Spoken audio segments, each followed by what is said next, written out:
मीठे बनते हैं, इतनी तारीफें करते हैं कि आपका लाशऊर आपको सिग्नल देता है कि कुछ गड़बड़ है, लेकिन आपके पास कोई सबूत नहीं होता। आपको मालूम होता है कि वो झूठ बोल रहे हैं या उनका कोई छुपा हुआ मकसद है, कोई हिडन मोटिव है, लेकिन आप उन्हें बेनकाब नहीं कर पाते। मेरी पिछली videos how to catch a liar में आपने सीखा था कि 5 सेकंड में झूठ कैसे पकड़ते हैं, लेकिन आज एजुकेट विद राजी पर हम उससे एक कदम आगे जाएंगे। आज मैं आपको डार्क साइकोलॉजी के वो एडवांस टेक्निक सिखाऊंगा जिसे साइकोलॉजिकल मिरर कहते हैं।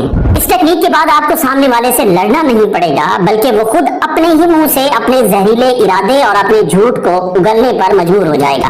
अगर आप मिडिल क्लास माइंडसेट की मासूमियत से निकलकर एक स्मार्ट लीडर बनना चाहते हैं तो ये 4 खुफिया तरीके आपके लिए बहुत मुफीद साबित होंगे। तो वीडियो को आखिर तक जरूर देखना। चैनल पर नए हैं तो चैनल को सब्सक्राइब भी कर लेना। पहला तरीका, जुमले का अक्स दिखाना, घोस्ट रेपुटेशन। पहला तरीका मैनिपुलेटर के दिमाग को जाम करने का सबसे आसान हथियार है। वो ये है कि उन्हीं के आखिरी अल्फाज को सवालिया अंदाज में दोहरा देना। फर्ज करें कोई रिश्तेदार या बिजनेस पार्टनर आपको किसी ऐसे मैन्युफैक्चरर या बंदे से मिलने का कहता है जहां आपको नुकसान का शक हो।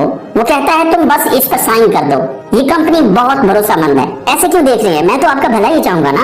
आपने आगे से बहस नहीं करनी, आराम से चाय का कप पकड़ें, उनकी आंखों में देखें और आखिरी 3 अल्फाज को धीमे लहजे में दोहराएं, मेरा भला ही चाहिए, और फिर खामोश हो जाएं। नसीहत कहती है कि जब आप किसी मैनिपुलेटर के अपने ही अल्फाज का आईना उनके सामने रख देते हैं तो उसका दिमाग डिफाई पोजीशन पर आ जाता है। वो घबरा कर अपने ही जुमले की वजाहतें देने लगता है और इस वजाहत के चक्कर में वो कोई ना कोई ऐसी बात कह जाता है जहां उसका असल मकसद, ट्रू इंटेंशन साफ नजर आने लगती है। दूसरा तरीका, स्ट्रेटेजिक तवक्कुफ, खामोशी का दबाव। दूसरा तरीका यह है खामोशी की ताकत का ऐसा इस्तेमाल जो झूठे इंसान का दम घोट दे। जब कोई आपको कहानी सुना रहा हो या किसी नुकसान पर सफाई दे रहा हो कि यार कसम से मेरा इसमें कोई फायदा नहीं था, वो तो बस अचानक ऐसा हो गया, और आपको मालूम है कि वो झूठ बोल रहा है, तो उनकी बात खत्म होने के बाद ना आपने हाँ कहना है ना और ना ही कोई सवाल करना है। बस बिल्कुल साकिन बैठकर बगैर पलकें झपकाए 4 सेकंड तक उनके चेहरे को देखें। डार्क साइकोलॉजी कहती है कि झूठे इंसान को अपने झूठ को सच साबित करने के लिए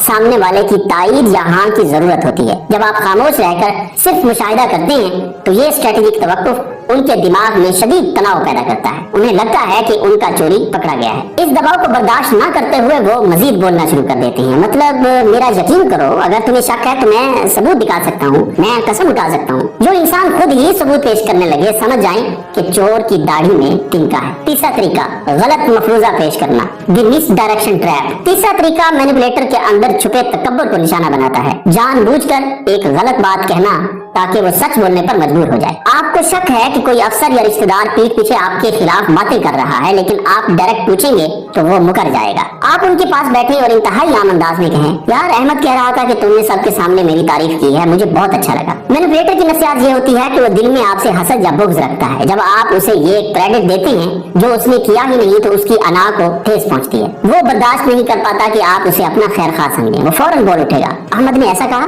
नहीं भाई, मैंने तो बस ये कहा था कि काम अच्छा है, लेकिन लड़का अभी नादान है, अभी छोटा है। देखा आपने, उसने उजलत में खुद ही उगल दिया कि उसने पीठ पीछे आपके बारे में क्या बात की थी। इसे कहते हैं नफ्सियाती शिकार। चौथा तरीका, जज्बाती मुबालगा आराई पर खामोशी। चौथा तरीका जहरीली गैस लाइटिंग का तोड़ है, जहां मैनिपुलेटर अपने झूठ को छुपाने के लिए अचानक बहुत ज्यादा जज्बाती हो जाता है या गुस्सा दिखाने लगता है। तुम मुझ पर शक कर रहे हो, तुम्हें मैं फेक लग रहा हूँ, मेरी इतनी कुर्बानी के बाद मुझे ये सिला मिल रहा है। 2026 का सिग्मा रूल ये है कि जब सामने वाला अपने जज्बात का थिएटर शुरू करे तो आपने उसके ड्रामे का हिस्सा नहीं बनना। बिल्कुल पुरसुकून रहें, अपनी कमर सीधी रखें और उसका तमाशा देखें। जब वो अपनी जज्बाती तकरीर खत्म कर ले तो ठंडे लहजे में सिर्फ एक सवाल पूछें। आपके गुस्से की वजह जायज हो सकती है, लेकिन मेरे सवाल का जवाब अभी बाकी है। जज्बाती मुबालगा आराई दरअसल आपकी तवज्जो असल मौजू से हटाने का एक हरबा होता है। जब आप उनके गुस्से या आंसू से मुतासिर नहीं होते तो उनका ये आखिरी हथियार भी फेल हो जाता है और उन्हें वापस हकीकत पर आना पड़ता है। तो दोस्तों, इन नफ्सियाती आईने को सीखने का मकसद ये हरगिज नहीं कि हम खुद मक्कार, शक्की या दूसरों की पगड़ी उछालने वाले बन जाएं। हमारा दीन और हमारे अखलाक हमें लोगों के बारे में अच्छा गुमान रखने की तालीम देते हैं। ये तरीके सिर्फ आपके दिफा के लिए, आपके डिफेंस के लिए हैं, ताकि कोई चालाक इंसान मुरव्वत और मासूमियत का फायदा उठाकर आपकी जिंदगी, आपके कैरियर या आपके घर का सुकून बर्बाद न कर सके। आपका अखलाक हमेशा बुलंद होना चाहिए, लेकिन आपके आसाब इतने अनशेकेबल होने चाहिए कि कोई आपको चीट ना कर सके, आपको मोहरा ना बना सके। तो आप बताएं कि आपके हल्का अहबाब में कोई ऐसा मैनिपुलेटर है जिसका झूठ आप अक्सर पकड़ते हैं। कमेंट में जरूर बताएं। अगर आप आज से स्मार्ट और बावकार बनकर अपनी इज्जत नफ्स की हिफाजत का